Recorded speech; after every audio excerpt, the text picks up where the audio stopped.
Thank you very much for being more or less in time for our second session now. It took a few minutes longer, but I think also the networking discussions at the coffee break is always very important. And I think we have a lot of opportunities also in the next pauses to make it in this way. So before we have a short lunch break at around 1 o'clock, we have 3 additional presentations today. And first I would like to introduce to you Ms. Michele Gavazzeni, product manager from Wegh, Italy, and they are telling us something about the Ariana Slab track, meeting modern challenges in sustainable railway infrastructure for future generations. And here it's especially the Storstrom bridge case. Right. Thank you very much. Thank you. Thank you everybody for the invitation, and I would like to also thank the organizer for this beautiful event. Hopefully there will be more in the future. My name is Michele, and I've been working in the railway industry with ballastless track for almost 15 years at Wegh Group. In my presentation, I would like to talk about our Ariana system. First, a brief introduction to the company, and then the core will be our project in Denmark, a case study of what we have done as a recent project in the bridge, concluding with the sustainability for future generation. So, a few words about our company. We are an Italian company, which is made by a collection of different companies, all working in the railway industry. We have 5 facilities in Italy. Our headquarters are in Parma, whereas I come from Bergamo, which is in the bottom right. Then we have more facility in Prato, La Spezia, and Parma as well. We have also 4 factories abroad, a branch in Ecuador, and 3 production plants for sleepers, 1 in Bulgaria, Uruguay, and Mozambique.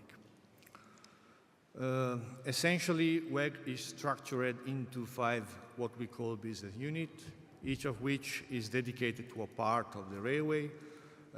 We have a division which is following the plant production for pre-stressed elements such as sleepers, turnout barrier, or even slab track, of course. A division which is following the signaling equipment, in particular level crossing barrier and point switch machines.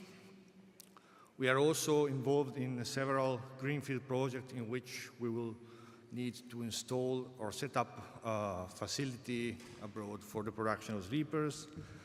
Of course, we are manufacturers of sleepers ourselves, and lastly but not least, the scope of this talk is the track work, the ballastless track works.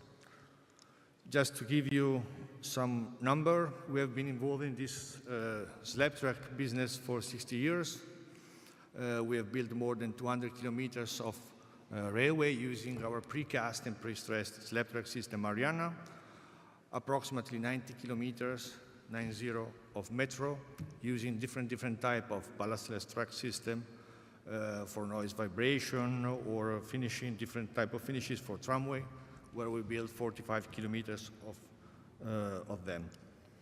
So our Ariana system, which is the topic of our discussion today, is a precast and pre-stressed slab. Is essentially made, the core is a precast slab, pre-stressed in 2 directions, one longitudinal to the track and the other one is lateral. There are, of course, the fastening system, elastic tie fastening system, and 2 elements that we call stoppers, the yellow circle that you will see in the picture, that will become important later on in the presentation. So the purpose of this element is, of course, to pour the bedding layer, the yellowish layer that you see below the slab. Those have the task of recover the construction tolerances of the foundation, as well as transfer the forces, of course. But the core idea of the stoppers is to transfer, by design, the horizontal forces, so those forces that are coming from train acceleration, deceleration, or when a train is going a curved track. So here is some example of application in some typical cross-section that we have in Italy, in this case, tunnel or viaduct single track or double track, and some application of the system that we have recently developed in a single tunnel, double track tunnel, or single viaduct, etc. We have a very long history about slab track. Originally, the system were known as IPA system. We started back in the '83, and from that point onward, several projects were accomplished. So the very first application, and we say that we were the first in Europe using pre-stressed slab track system, started in the 1983-84, where we installed the system in Bergamo-Brescia line. After several testing, it was ready to be installed as a large scale in different projects that were essentially completed since the 1984 till 1995 and today's. So here are some pictures of example of slab track installed, Fiumicino Airport in Rome, or other like the Ciliar Tunnel on the left, or the connection to the Malpensa Airport on the right. We also have some experience on the dedicated high-speed line that we have in Italy, where the design speed is 350 km per hour. The conventional speed, though, is 300 km per hour. It was built back in the 90s, so almost 35 years now. And our experience is 5.5 km of double track, mixed in tunnel and viaduct.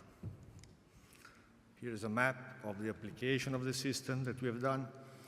Italy is not a big country, but we have quite a wide different environmental condition from the north to south. The south is, of course, much more warm and dry, whereas the north is more cold and continental. So I would like now to pass to the core of presentation, which is our project in Denmark, so-called Storstrøm Bridge project that we just completed. So this project is a bridge, is the third longest bridge in Denmark, and is connecting two areas, which is Falster and Masnedo.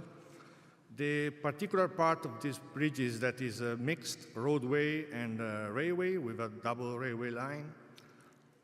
It's entirely precast, so the civil work were made in such a way that all the elements, such as girder, piers, etc., were all made with precast element, casted inshore and installed offshore. So it was a natural choice to also propose the precast element also for the slab track. There is a stray cable section, which is the one in which we'll see in this picture, and the length is 320 meters. The typical span is 80 meters, and they all form three expansion sections, which will become interesting in a second. So we have prepared a video. The video is actually made by our customer, which explains the experience that they have with us. So we will let them talk while we see some pictures of and some video of the installation, so they can express their feeling of working with us in this project. My name is Barry Crouchland. I'm the area manager for Northern Europe, and I'm the project director on this project, the Storstrøm Bridge project, since 3 years. Several years ago, we have subcontracted the design, fabrication, delivery and installation of the slab track to the Wegh group, which is based in Italy. The slab track, which is known as the Ariana system, is fabricated in Italy near Bergamo, and 18 months ago we have had a site visit to the establishment, to the factory, together with our client, DRD, in order to inspect the facilities of the group. The facility itself was seen to be state-of-the-art, and both the client and the eventual owner of the project, which is the Bane Denmark, were extremely happy with the system which was procured. From the outset, we have found that Wegh has been an extremely reliable and professional source, and we have nothing but praise for the way that they have handled both the production, the delivery, and the installation of their work. They have been extremely cooperative with everything that they have done. The fact that the system is actually coming from Italy rather than inside of Denmark is a tribute to the engineering expertise of both Wegh and Itinera in providing such a state-of-the-art service to our client. As everyone knows, Denmark is extremely tight on regulations regarding especially rail construction. In this respect, Wegh has ticked all of the boxes and proven to be one of the best contractors we have had on site. So going back to the beginning of the project, was just the end. Several challenges were actually addressed by us in the design phase. The first of which were that the space available for the installation of the slab track were quite narrow, 49 centimeters from the top of rail to the deck. The deck itself has an intrinsic super elevation because, as you have seen, the bridge itself is in a curved track with a curve radius of 6,000 meters. So in general, we use the stopper to transfer the forces, as I mentioned at the beginning. But in this case, it couldn't be possible because of mainly two reasons. The first reason is that there is a waterproofing, and we couldn't pierce the waterproofing to connect our stopper with the deck of the bridge. The second purpose was that the bridge itself is pre-stressed, so there are wires, pre-stressing wires everywhere in the deck. Since the geometry doesn't allow this to do, we decided to modify our original design in order to transfer in a different way the loads. And we were thinking that essentially there are anti-derailment walls on the site, 3 of them, as you can see. Those are generally heavily reinforced because they need to withstand a derailed train. But essentially this reinforcement is not working during the entire life. It's only working when there is an accident. So our idea was, why don't we exploit this reinforcement inside and we transfer part of the forces into the anti-derailment walls. So that's what we did. We define in such a way that there are a set of beams and wrapping the slab, and the beams are transferring the longitudinal forces, so the forces that are coming from acceleration and deceleration directly into the anti-derailment wall. So you will see we created some shear keys, some pockets inside the anti-derailment wall, and in such a way that they will transfer the longitudinal forces as well as the lateral. Lateral is transferred, of course, directly, but the longitudinal are instead transferred through these shear keys. So, as a matter of fact, we needed to adjust our slab design in terms of dimension and, of course, to follow what would be the rules of the Danish regulation in terms of rail seat inclination, etc. And eventually defining what would be the best mixed design, because we are in a marine environment, a sea environment, which is very delicate, especially for slab track, where we are committed to provide a system that is durable in time. It will be our task to provide a mixed design of concrete that is fulfilling not only the local requirements, which of course are very tight, but also to provide a system that is durable, so the infrastructure manager can take advantage of it. In this case, we needed to apply microsilica inside the concrete in order to reduce as much as possible the chloride ion penetration, as well as applying hollow microsphere, which ensures us the correct spacing between the air bubble for the freeze and thaw effect. Plus, since it's very complicated to address the carbonation of the concrete, and especially even increasing the concrete cover, we decided to use stainless steel in some part of the reinforcement. So the typical span is 80 meters in length, and the bridge itself is roughly 4 kilometers. These precast girders are all connected to each other in order to form very long beam. In particular, we can assume 3 sections of expansion of 1.3 kilometers. So imagine a beam of 1.3 kilometers, which is of course elongating or contracting or shrinking according to the temperature. In order to provide the continuity of the rail, though, it's necessary to install rail expansion joints. So in our project, there were 8 rail expansion joints of essentially 2 types, the rail 1200 and the rail 1800, which have different capability in terms of expansion and can be, and also have been especially designed, produced and built using pre-stressed slabs. Here are some pictures of the application. Of course, it's a challenge to discuss with the manufacturer of such elements and find the correct way to transfer the forces inside these elements. But so we did, and now they are there moving back and forth according to the temperature that there are. Of course, if it's much warm, it will expand, so the gap is closing, and if it's cold, then it's shrinking, and the gap is increasing. So, of course, at the end of the bridge, there are also transition zones. Transition zone in this case were dealt with additional rails placed in between of the track. This will allow a safely transfer of the vertical stiffness from one type of track into the other. We designed also the sleeper for transition zone as well as the slabs for transition zone in order to safely transfer the forces. And here are some pictures of the finished project. Now it comes to the last part of the presentation, which is essentially the green sustainability.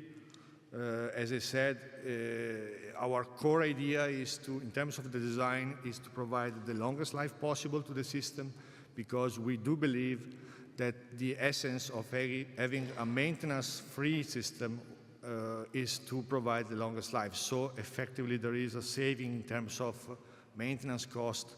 Otherwise, the slab track system does not have any sense compared to the ballasted track. So in this regard, we made an evaluation, an economical evaluation based on the data that we have gathered in the past. So our almost 40-year experience have allowed us to calculate the cost and make a comparison. This is, of course, a plot that we did, but you can find similar plot made by others, but they all tell the same story. If we are focused on comparing a ballasted track with a slab track, in this case, the Ariana system, even though at the beginning, on the y-axis, you will have the cumulative cost of the 1 kilometer of track, and on the x-axis, you will have a year, and you sum up all the maintenance cost and make a comparison of the two, you realize that there is a break-even point around 15 years, which means that after 15 years, this kilometer built will start to become economically efficient for the infrastructure manager compared to the ballasted track. And in this analysis, of course, we didn't and we couldn't include the inflation cost, the cost that doing the maintenance activity, the line is not used, so the infrastructure manager cannot use it, the indirect cost, of course, for making tender, etc., and so on. Last part will be about environmental assessment. We asked university to prepare for us an analysis. So we were curious to know what would be the difference between, in terms of environmental emission, our system compared to a ballasted track for 1 kilometer of testing track. So all the ISO analysis, they call it from cradle to grave, were made. And as a result, it came out that there is an effective reduction in terms of carbon dioxide of 110 tons, 46% of carcinogenic emission, and the use of land of 37 football field per kilometer of track. So we also asked for an APD certification for that. So almost on time. Thank you very much for your attention.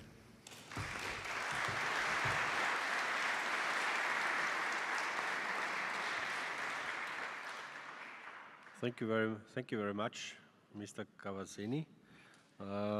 Introducing the Ariana slab track system, especially in the case study of the Storstrom Bridge. Very interesting. And now I'm happy that after we have now seen a lot of slab track plate systems, to introduce a more different system. I would like to invite Mr. Dorfner. He is the head of the international sales from Sonneville AG in Switzerland, and he will give us a presentation on the very famous LVT system, low vibration track, the efficient slab track for highest requirements. Go ahead. Thank you very much, and thank you very much for being here and having just a representative auditorium here. I'm Thomas Dorfner, head of international sales, representing Sonneville, a Swiss-based company belonging to the Vigier Group. They in turn belong to Vicat in France, a large cement manufacturer and precast, ready-mix concrete company. Sonneville is for the last 35 years representing LVT, or low vibration track, as seen here. And the system itself provides a different form and shape of a slab track system. It's a precast system in individual blocks and then installed at site with infill concrete or mass concrete, creating the slab track as seen in the picture here. The blocks individually are embedded about 150 millimeters into the second stage concrete, providing the proper embedment and providing stability of the rail support system, which we'll come to that in a second. It consists out of individual components, as seen here. It's a individual designed concrete block with a block pad, seen here in blue, and a rubber casing or rubber boot. The whole thing will be compiled together and then is under highly industrialized prefabrication process, then transported to site. The rail fastening system can be chosen by the customer for whatever kind of system they will prefer. We are considering this system as a rail fastening neutral system, meaning we design the block individual for the project and incorporate the rail fastening system as the customer would like to have it. How is the functionality of the system? It is the concrete block resting on an elastic pad that is by design, project by project, individually. There are two levels of elasticity, providing that the rail pad does not provide that much elasticity that it can be considered as noise and vibration mitigation measure. The main elasticity comes from the rubber pad underneath that is usually made out of polyurethane and designed according to the specific project requirement with regard to deflection and the noise and vibration mitigation requirements. The concrete block practically provides the mass, so one could consider this as a mini slab track, a mini mass spring system in slab track form, but predominantly is there to incorporate the rail fastening system and the rail, of course. The usual installation method is top-down. That means the complete system will come to site, will be threaded with the rail, and then checked up and roughly and fine aligned with regard to the requirement of the project requirements. The rail inclination, there are two opportunities. Either you provide it on the top of the block, 120, 140, whatever is required, or by tilting the block into the required inclination level. There are practically two types of LVT systems. To the left is the standard LVT for standard application and standard requirements, and then is the high attenuation block about 30% larger, i.e. heavier in weight, providing a higher level of attenuation with regard to the project-specific requirements. Both systems can be mixed in the same track according to in which stretches the requirements are higher or lower or standard. Practically, we have a number of variabilities that can be adjusted. If you have clearance issues, in particular in tunnels where retrofitting happens, we have a low profile LVT for both the standard and the HA, about 40 millimeters lower, so you have the flexibility to use this system. Our main parameter is top of rail, particularly in existing tracks where we do replacement. We have this as a set level. Of course, the system does not stop at a particular point in time in its development. We have a number of developments, in particular in areas where you have harsh conditions, particular sandy conditions, or where you have debris that might get into the system between the rubber boot and the block, providing abrasion. Water is less of an issue because either it will not get in or it will evaporate over time, but it's solid debris that provides the main the main issues with regard to abrasion of boot and block in that respect. So we have incorporated a sealing element which is incorporated in the block and then practically folds over the rubber boot rim and provides one unified system, not hampering the vertical deflection required for the noise and vibration mitigation. As you can see here, the Lötschberg Crest Tunnel, a refit installation, was the requirement of having the sealing element incorporated.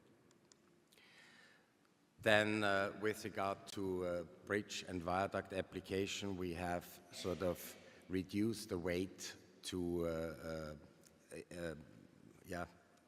incorporate it on bridges and decks in order with regard to reduce the weight, plus as well the infill concrete required. We call it LVTV. It's presently under the evaluation technically to fulfill the EN standards with regard to noise and vibration, but as well as structural requirements. As one can see on viaducts, as we have heard in previous presentation, derailment upstands are required, where sometimes you have design issues that the blocks will be too long reaching into the derailment upstand. Consequently, as this is not required and not allowed, it would be better to have it more flexible, and in that respect the LVT-V would provide one issue in order to alleviate this problem. In a recent project that was finished about a year ago in Metro Mumbai Line 3, the block was from a rectangular shape redesigned into a square shape in order to have the same issue covered, not reaching into the derailment upstand, but at the same time providing the same performance as required by the project specification. When it comes to rail fastening systems, as I said, we are rail fastening neutral. We have S-scale fastening system incorporated in project. The same is with E-clips, fast clip system.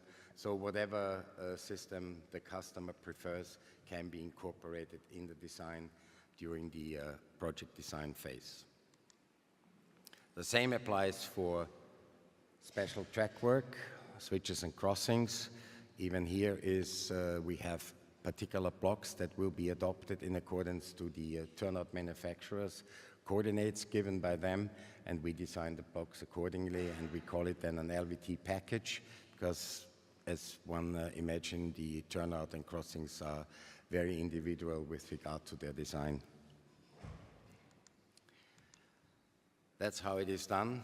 We have different sizes of blocks depending on in which position they are placed during the entire turnout construction. It provides a certain standardization of the superstructure system.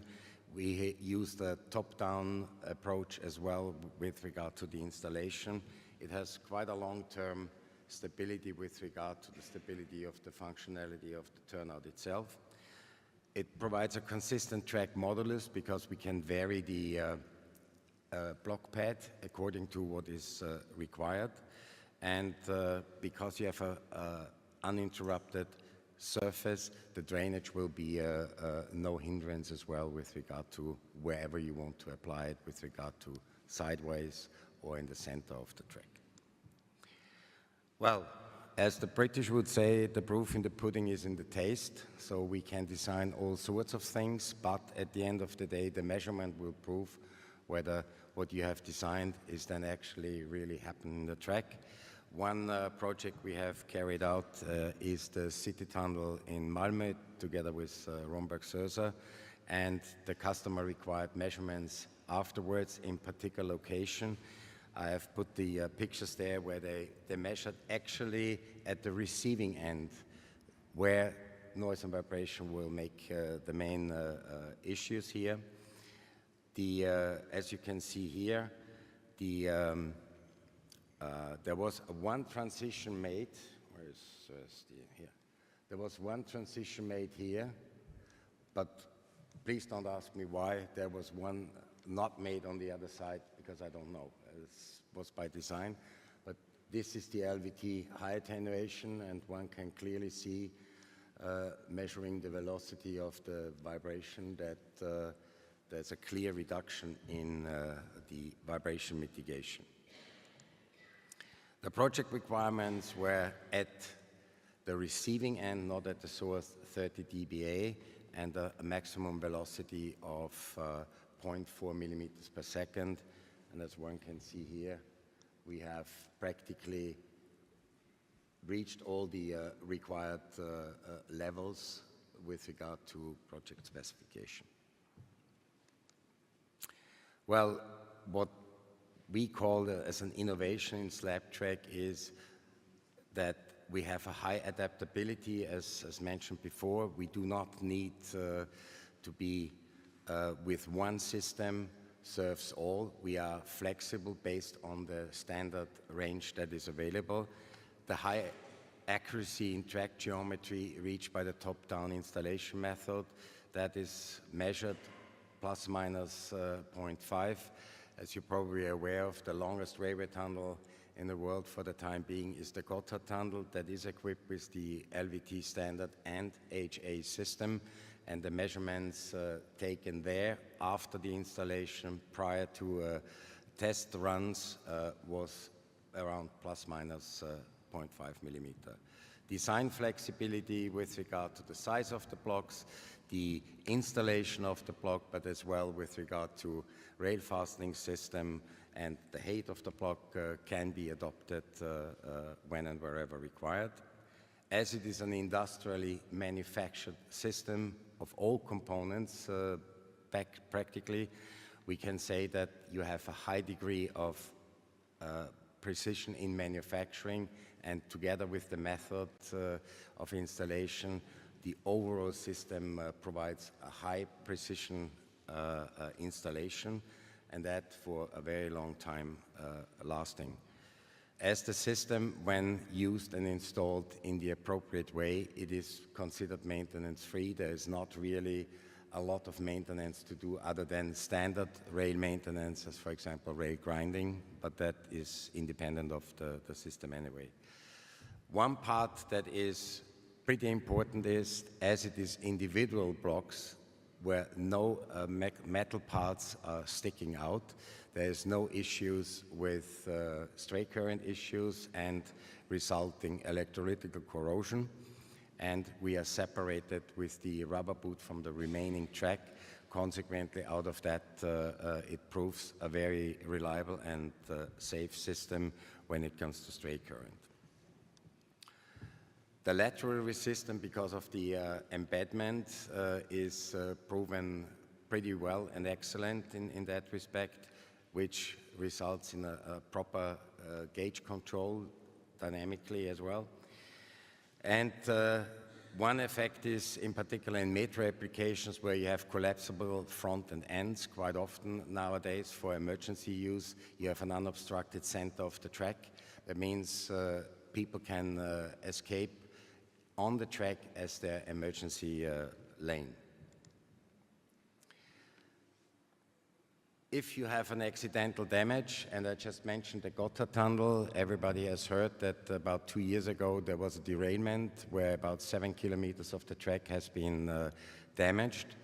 The blocks themselves were affected as well, and SBB at that time decided to make the entire track new again. It was not actually required.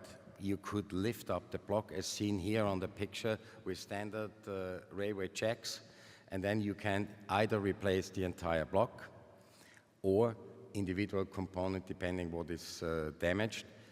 As I mentioned before, the industrialized manufacturing allows very narrow tolerances, so in case just the block is damaged, you can use the rubber boot and the insert pad and insert a new block with the rail fastening on top of it, and you can do that in short maintenance windows as well.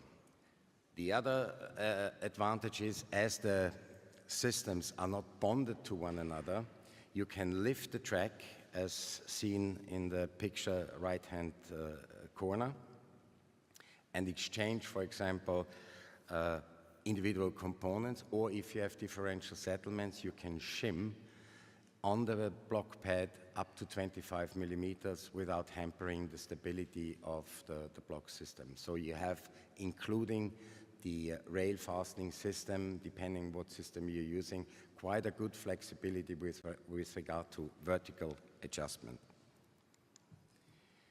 The cost advantages are we do not need any stirrups in order to stabilize the system. It is the top-down approach in installation with the concrete blocks fixed to the rail, and then you have mass concrete that creates the slab track system, and there's no reinforcement for the mass concrete required either, because the force distribution is in a way that can be taken up by the mass concrete without any kind of reinforcement. There's no expensive foam work needed, slip molds or those kind of things. We have high installation rates. I mean, the peak was due to an excellent site logistic at the Gotthard tunnel as well, where they reached about 300 meters per 10-hour shift in installation. Then once you have checked up the system and aligned and properly stabilized, then you can use this track as a work train track, bringing in other materials in and out, whatever is required, and it allows the installation of other systems at the same time. It has a low life cycle cost because maintenance is not really required in that respect. So in that respect, cost-performance relation is quite an interesting aspect nowadays in railway tracks. And we seek usually local manufacturing, in particular and predominantly the concrete block, because shipping that around the world we consider as not really necessary, because any precast manufacturer for concrete can use their equipment with our molds in order to produce the concrete blocks locally. Just to prove the point, the installation, I've provided a slide video. It was the Durchmesserlinie in Zurich. It's a line going across Zurich, done as well by Romberg Sösser, coincidentally, and this is a way how to install the system in an efficient, effective, and very timely manner. In that case, the rail inclination was done by tilting the blocks inwards and not in the top of the block itself. But that's, as I said, by choice of the customer.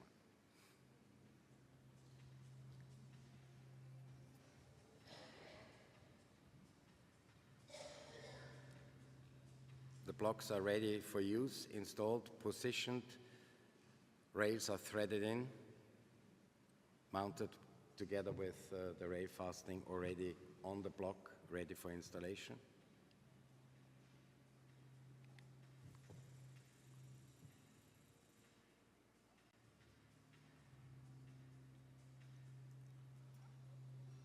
Rails are, of course, temporarily fish-plated.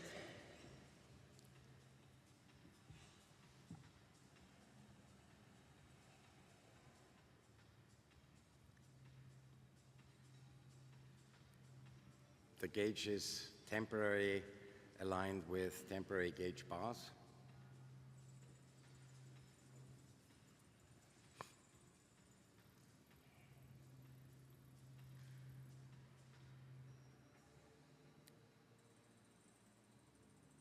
By using iron horses, you can both the inclination, the alignment, super elevation can be spindled up and positioned properly.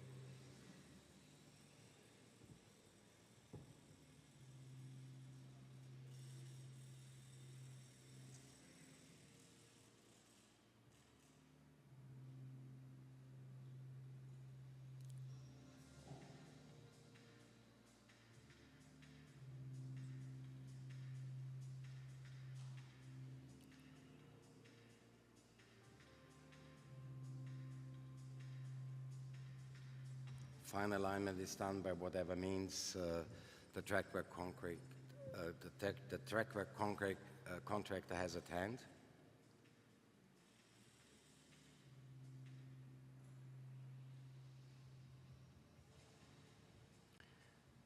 And concreting can be done by work trains directly on the jacked up track, as one can see here.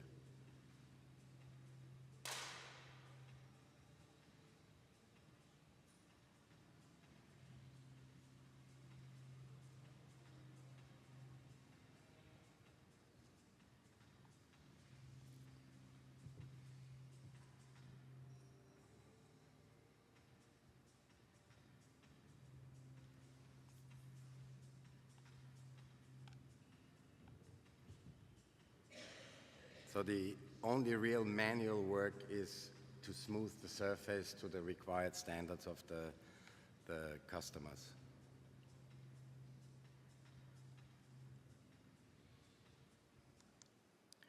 Well, last but not least, it's worthwhile mentioning 4 of the 5 longest railway tunnels are equipped with LVT successfully and operating always already up to 35 years, as the Eurotunnel between connecting France and England, where 35 years ago the first system was installed, and for the time being about 4.2 billion load tons have been passed over the system.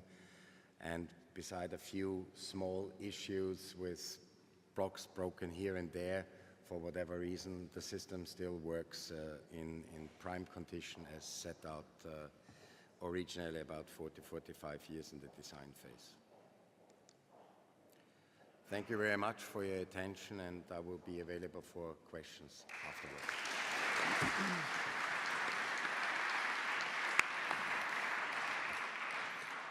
Thank you very much, Mr. Dorfner, for giving us insights of the design of the high sufficient low vibration track, well known as an LVT system from Sonneville. Our last presentation before noon will now give us a first inside view on urban tracks.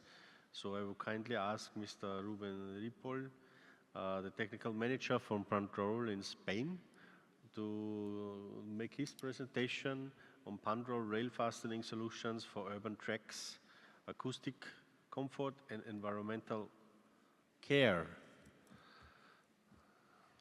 Happy to have you here.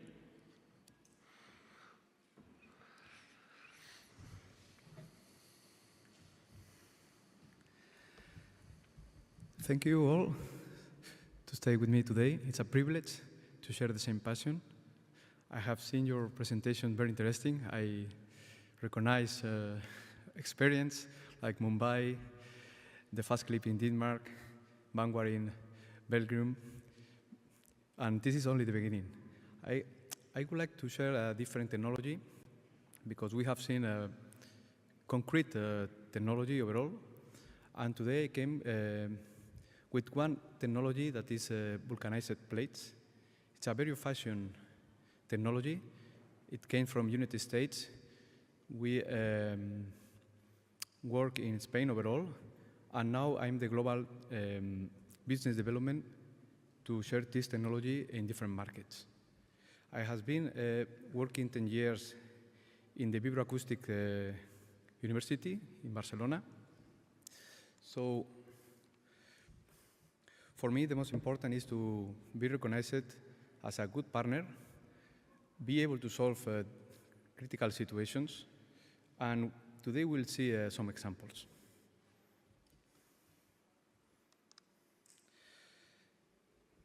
Pandrol is a French-English company, perhaps to the group de la show. We are present in different applications from heavy haul, high speed, mainline, tramway, metro. And each category gives you a different perspective of the design. I came from fastenings, so different science, but the railways have a lot of challenge to understand. It's interesting for me, share this equation, is a value proposal. So when we need to choose one fastening, we need to understand why. What is the reason that I have to choose this technology? It's clear that I need a fastening. If there is a differentiation, any different technology, something different, it's adding value. And of course, we need to balance with the price. A part of that, depending the service, could be good or not. But today, in the situation that we are, the damage to the profit, to the planet, and to the people takes an important factor here. So drive the innovation in a sustainability way, it's the responsibility that I am having now. One of the new developments that we are doing, you know Pandrol overall for fast clip, is a safe-driven clip that will reduce strongly the weight with the decarbonization that implies. But when we see these kind of actions, you will see, okay, it's a weight reduction operation, that's easy. We can do some simple. But we are doing the same, adding value. We are helping to the installation. I am not having the mouse, so the video is not working. If you can help me, fine. If not, okay, thank you. You can see how we are able to install the clip and automatically drive to the final position. This is good for safety, no interference with the ballast, cost saving, time, and also for the planet. This is a small detail of the bonded fast plate. We can provide the plate with SD clip, a clip, SKL, fast clip, etc. And here we are looking metallic structure that will be vulcanized with natural rubber. When we progress with the presentation, you will understand the real value of this. So it's an eco-friendly material, natural rubber, comes from latex. This is, for example, an installation recent in Oslo, protecting the National Museum. And if we see in the top right picture, you can see the internal amorph structure of one of the examples. And this is giving us a freedom of design. This is the real adding value of the plate. But when I say this to my people, say, what are you doing with that? Why you need freedom of design? This, what is helping to me is to give extra lateral stiffness with safety control. It's not like a sandwich plate. An example of a fatigue test, the repeated load. It's like 9 kilonewton millimeter dynamic stiffness. Controls after 20 years on service. The bonded plate looks like practically internally like new.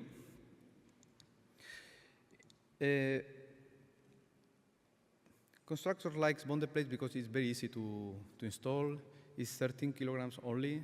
You can hand by yourself. And have a lot of good things. Metro Madrid rely in this kind of fastenings. It's predominant. We can see different typology with wire rails integrated. So we are able to provide integrated wire rails with very soft stiffness. Turnouts, mainline, examples in Quito, Canada, Kuala Lumpur, Taipei, etc. The Grand Paris. And with bridges, for example, the weight is important in the space, and we have some compact versions. So again, why I have to choose a bonded plate? With Pandrol, you can have the full range of stiffness that you normally need with one typology of plate. So changing the internal structure of the rubber, we are able to give you more harder or softer systems. You can see all together. For example, from 10 to 7 is a big step. So this is the most interesting part in my point of view. When we talk about noise and vibration, we need to understand what is the problem that we are having on that moment. And depending the case, we have different protagonists, different frequencies. You cannot destroy the energy. So when you are good absorbing the vibration, this energy will go through, for example, through the rail, creating other effects. Depending on your case, you will need to solve one thing or other. This is an acoustic test that is interesting to give you the full lecture of stiffness that you need for each case. And this is what makes unique the bonded plates, the lateral stiffness, the internal structure that we can design, giving this extra lateral movement that leads to the energy through the rail escape and avoid or minimize delamination, the wear abrasion.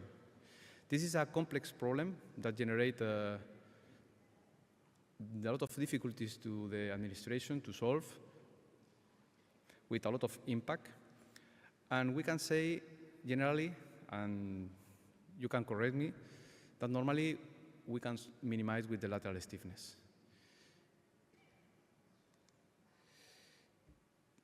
We'll see some sophisticated sensors and devices, but for me the most interesting is the personal experience. No? This is a video taken from my phone. Line 9, Barcelona, same train, new line with floating slab tracks from Pandrol, working very well with the objective that we had. And in the right place, bonded plates. So you will see with equivalent stiffness, the difference with the noise.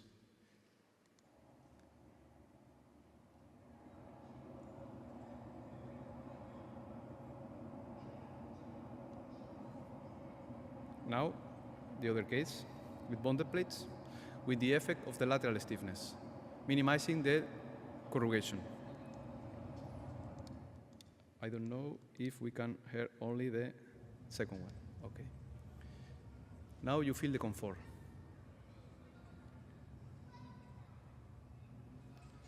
So this is the reason why we choose the bonded plates.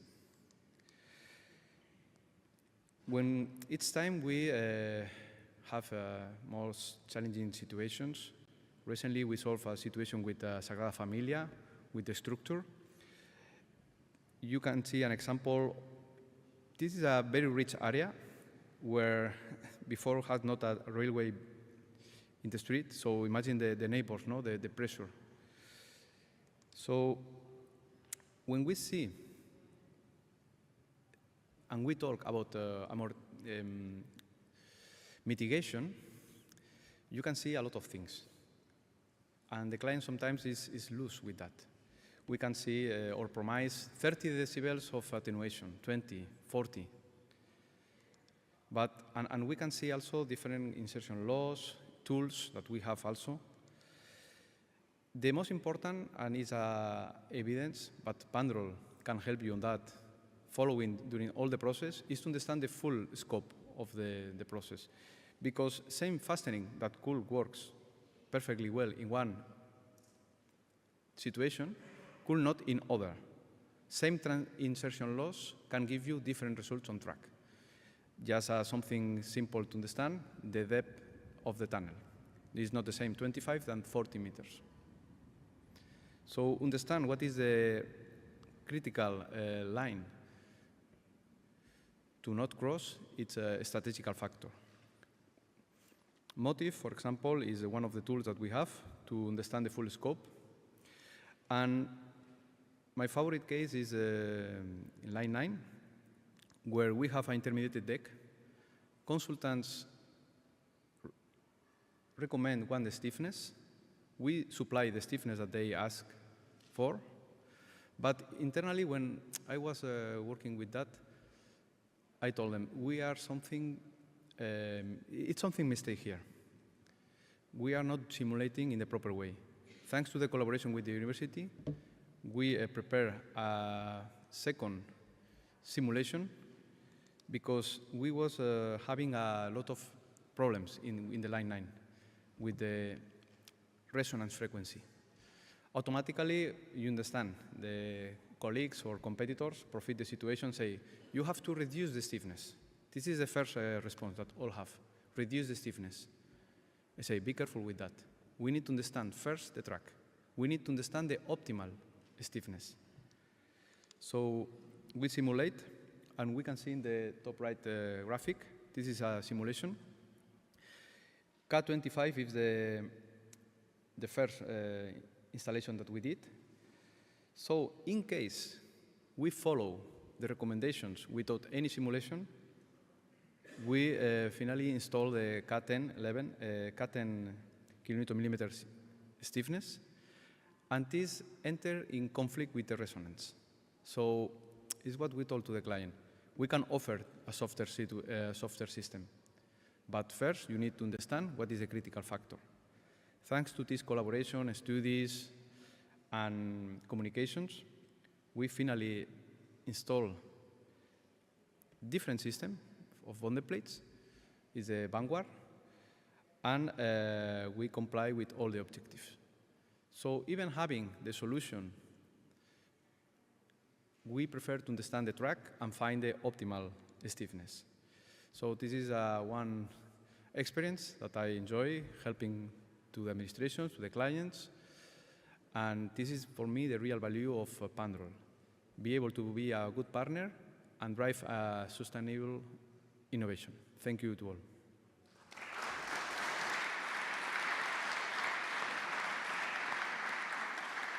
Thank you very much, Mr. Ripoll, telling us how Pandrol can solve the solutions on acoustic issues. Thank you very much. Very interesting presentation. We have now finished the before noon session, and we have now the opportunity for another 15 to 20 minutes for questions. So please feel free if you have a question to our speakers talking about the Ariana slab track system or the LVT system, or at last the Pandrol rail fastening systems. Is there any question in the audience?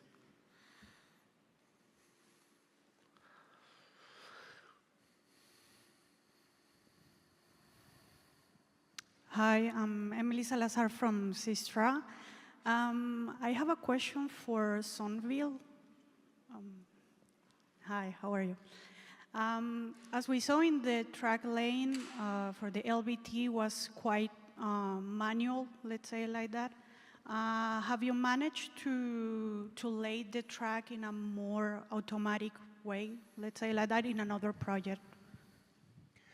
Thank you for the question. Predominantly, it is used with a lot of automatic installation system, as we saw in the video, that you use cranes and any other kind of laying system, like sleeper laying machines, can be adopted and have been adopted with the LVT system. As I mentioned in my presentation, the main manual work at the end of the day is just to smooth the surface of the infill concrete. The rest is very much automized usually. But it depends a bit on the site logistic, what kind of equipment is available, how many people are available. But the predominant idea is to have a clean, straightforward, and uninterrupted installation over about 200, 300 meters per night shift. Does that answer your question? Thank you.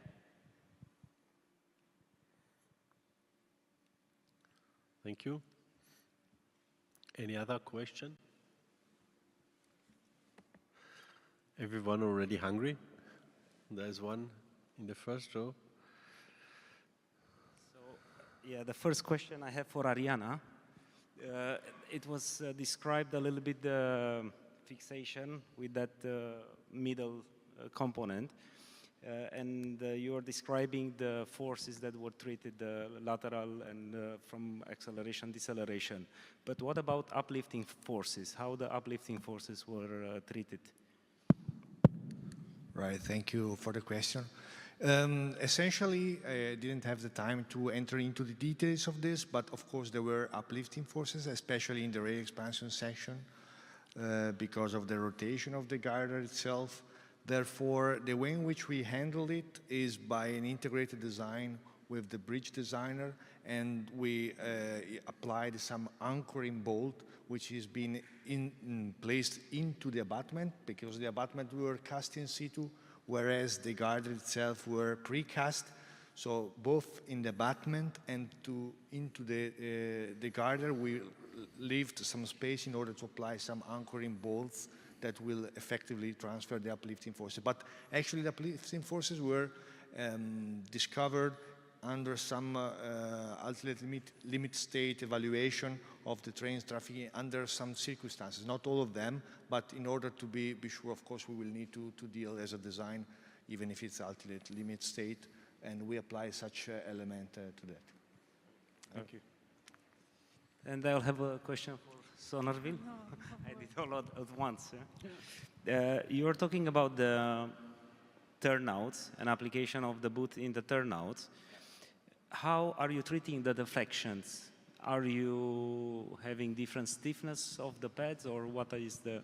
Correct, correct. Because we are using the microcellular pads, which have a homogeneous, linear kind of elasticity, consequently stiffness, and depending on how you see the turnout by design, by the turnout manufacturer, we incorporate different type of elastic pads in order to make sure that the turnout does not laterally deflect too much, but you have a homogeneous distribution of the deflection throughout, both straight and in the turns. Divergent track. Okay. And the second question I have, thank you for the first answer. Are you reinforcing the block? Because you are mentioning that the side filling concrete is completely unreinforced. Correct. So practically the crack control and so on, it's more or less done during curing. But is the boot itself reinforced? Yes, it's not pre-stressed as in monoblock sleepers, but it has a reinforcement cage in it, but it doesn't poke out in order for corrosion and, of course, the installation in the rubber boot. Secondly, the infill concrete indeed do not need any kind of reinforcement. In some cases, as with the Durchmesserlinie in Zurich, the SBB opted for fiber concrete, but by design and requirements from Sonneville, it's not really required. Your third part of the question is regarding to crack control.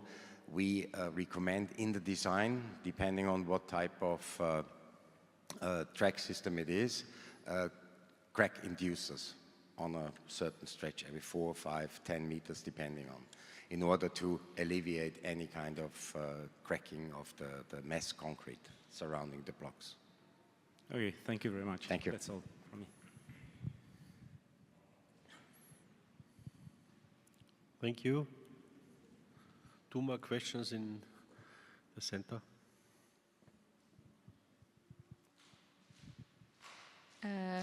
I have one question regarding to storage of materials, because for the Sonneville, and I will continue with previous question. Can you explain and describe your experience during the preparatory work for the storage of sleepers on before installation? What kind of demolish of the sleepers is possible during the time consuming, before the time consuming of this material? Yeah. Thank you. Yeah, first of all, we have clear instructions for storage, transportation, and handling. You have two opportunities. Either you produce the blocks as a concrete block, you can stack them 6, 7, 8 layers on top of one another without the elastic components. If you have the complete assembled block, it has a level of maximum 3. And then 2, which is then stored on pallets, and maximum 2 on top of one another. The reason is very simple. If you have a rail fastening system that use either casting shoulders or anchors, they will poke out and will damage the next layer on top of it. And of course, the more weight, the more chances that you crack or rip the rubber boot. Saying that, in between each layer, there is wooden beams that separate the layers from each other in order to make sure that there are no damages to the elastic components themselves. During the installation itself, as we saw that you lay them out on both sides of the actual position, you can lay them on the rough surface of the tunnel invert or the bridge deck. That would not be. And control quality is continued during the installation? Yes. The predominant work of Sonneville is not the manufacturing. Even our own owning company has a license from Sonneville to produce for us because they have all the equipment. When we seek manufacturing overseas, not to support to supply the concrete from Switzerland to the United States, we have local partners. They have to go through a homologation process, both for the concrete quality and the manufacturing itself. The elastic component, we have qualified supplier. One is here today, Getzner Werkstoffe, that we use for the block pad. And project by project, we design together with them the elastic component in order to make sure that we have not too much or too little deflection in order to damage the system over time, but as well to fulfill the requirements of the individual projects. And then on the other hand, with the rubber boot, exactly the same, and they go through regular Q&A procedures in order to make sure we have the quality we need, and we supply that to site. And where the block are produced, it's usually assembled. I mentioned Mumbai Metro Line 3, which was a 73-kilometer long twin tunnel. The trackwork contractor decided to produce the blocks directly at site. We supplied the elastic component, provided both production supervision with our own engineers and installation supervision. The main issue with installation supervision is that usually has to come from the future owner or the one that pays for the whole track system, and that's usually a cost factor. I would not consider it personally as a cost factor. Initially, yes, but over time, it's much more expensive to replace things that have been damaged by not using it appropriately, but that is the decision of the operator and future owner. In Mumbai Metro, they decided to have this site supervision directly carried out by Sonneville. And we saw some mishandling of the system as well, so it's appropriate to point to this kind of damages before the mass concreting is happening, because once that's done, it disappears in the concrete, but you will see it in the performance. But measurements afterwards have shown throughout the entire line that the system was working actually flawless. Does it answer your question? Thank you. I think, yes. So I have a question for Pandrol. It's Julia from Salchev. I wanted to ask, so since the fastening system is made of rubber, is the issue of fire behavior, is it been addressed, especially for tunnels?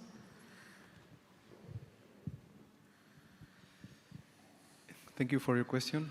We contemplate this. It's a limited contributor with the fire, and it's similar to other materials like rubber with the butted blocks or pads that you can consider that are covered. But we do a special test, and we have to comply some specific category with the ISO standard.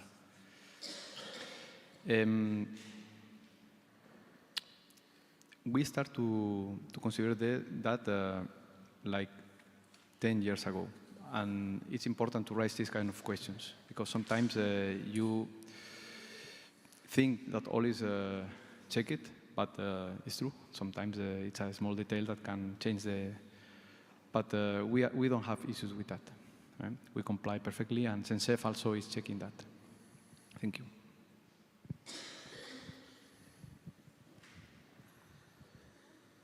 Anyone else? Yes, please. I have a question for Ariana system. My first question is that is the stopper basically, because you have mentioned that there is a stopper, right? So is this the stopper being used, actually is casted before laying the slabs or after laying the slabs? This is my first question. And then the second question is that is there any connectivity between the stopper and the slabs, or there is a resin in between? Right. Okay, because some sort of dynamic load might damage the concrete. Right. So about the first question, actually, in this presentation, I just explained a little bit more about what we have done in the Storstrom Bridge, which is slightly different from what we do normally. What we do normally is to have such stoppers which have two functions. The first function is during the construction phases, in which we pour the mortar, which is the one that fill up and recover the construction tolerances of the infrastructure below. But the second task is to transfer the forces. In order to transfer the forces, we apply some reinforcing bar into the infrastructure below. So in addition, there is also a stirrup.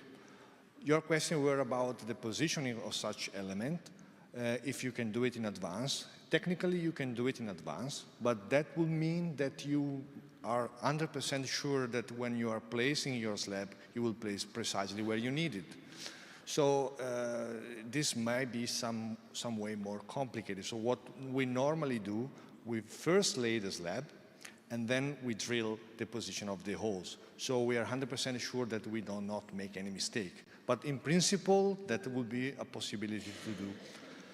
The second question were about the way in which the stopper acts, if I understand correctly, in terms of the dynamical load. Well, by design, we assume that all the horizontal forces, by horizontal forces I mean, of course, the longitudinal forces that are coming when the train accelerate or decelerate, or the lateral forces when we are in a curved track, such forces by design are taken from the stopper, which means that physically what happens is that there is, of course, the friction between the slab and the bedding layer mortar, which is acting, but we imagine that there is no friction, and all the forces are transferred directly to this element, which is acting as a restraint to the forces.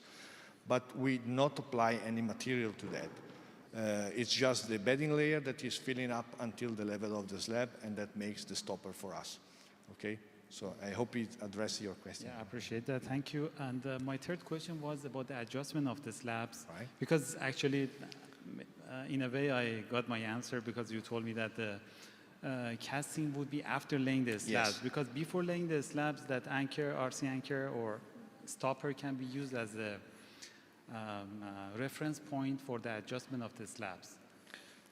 Yeah, the way in which we adjust the slab is similar to the one that others are doing. Essentially, we position the slab first, and then you can either you can do it before or after. But essentially, what you do is you create a survey around the slab, and this survey network is what you use as for laying down the position of the slab precisely. In a project like the Storstone Bridge, that will be a challenge because the bridge itself is moving. So you don't have an absolute position, it's all relative. So that's a different story. We needed to use a network that is outside the bridge itself and all the time connecting with this external reference frame in order to find a position. But in general, if you don't have such problem, what we do is that we position the slab and the adjustment is done by means of stirrups. The spindle are located in the corner of the slab. There are 4 per slab. And essentially there is a nut which is embedded into the slab itself. And by acting on this spindle, you can lift it up, or you can also shift it laterally if you like, yes. And sometimes it's needed, of course, to find the correct positioning. And also you will need to be sure that this shifting laterally does not, it's as smooth as possible. Okay, so we need to have a millimeter position on this activity. So the spindle itself has to have a certain shape, a particular shape, and the position will also be included with a steel plate that is in between the slab and on top of the support layer, let me call it. And so it doesn't create a restraint when you're trying to move in laterally. So I hope it's covered pretty much. I appreciate that. Thank you very much. Thank you. Do we have a final question before ending this second session? If this is not the case, then I say very much thank you to all the presenters about all the work they have done. The excellent time management I would like to highlight for all the speakers. I thank the translator and all the staff who are responsible for the sound so far. And I will hand over my moderation for the afternoon session to my colleague Marco Corradini, who will take over the moderation for the afternoon session. 2 announcements. Tomorrow, at the end of our seminar, we plan a so-called podium discussion. So we will invite a few colleagues of us who did some presentation here. So please feel free, if you have special questions for tomorrow, to collect some ideas or questions, and we will have a live podium discussion on all topics we hear today and tomorrow. I will also moderate it together with Olaf, and this is another opportunity to ask questions or ask more deeper questions on the whole slab check systems. I think everyone is hungry now already. Please be back at 1400 at 2 o'clock in the afternoon. Feel free to visit also our booths from our supporting members, and looking forward to see you in the afternoon. Thank you.